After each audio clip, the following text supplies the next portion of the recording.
I think that what I'm most concerned about, whether it's for kids or it's for adults, is that there's also a very addictive side of almost like what I call lost time. So you start to see someone desk scrolling on a social media platform, and all of a sudden an hour has gone by or 2 hours have gone by, right?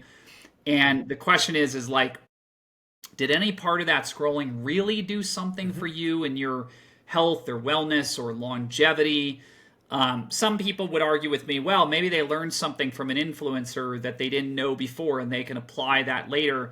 And I go, okay, so there are parts of it where you go, okay, there are things I could sort of get on board with. But I think in general, I remember once this person on LinkedIn, I was talking about, kids and outdoor time, and the person said, just stop whining and tell your kids to go outdoors. Just tell them, and I'm like, look, I don't think, we I mean, if I look at my kids who were 8, 11, and 13, it is a constant battle, right? And that battle is because those devices and that technology is very, very addictive, right? So I think technologies, you can't put the genie back in the bottle. Yeah, I It's mean, improved my health you know, I, and love we and talk about lifespan. this journey all the time about, first the content is supposed to inspire you.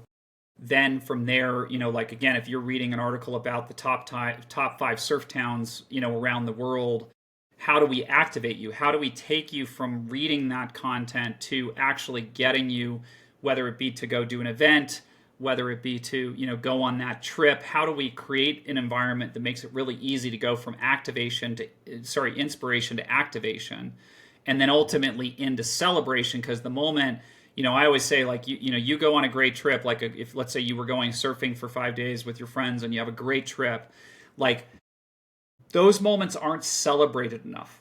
Like they don't get enough attention. I mean,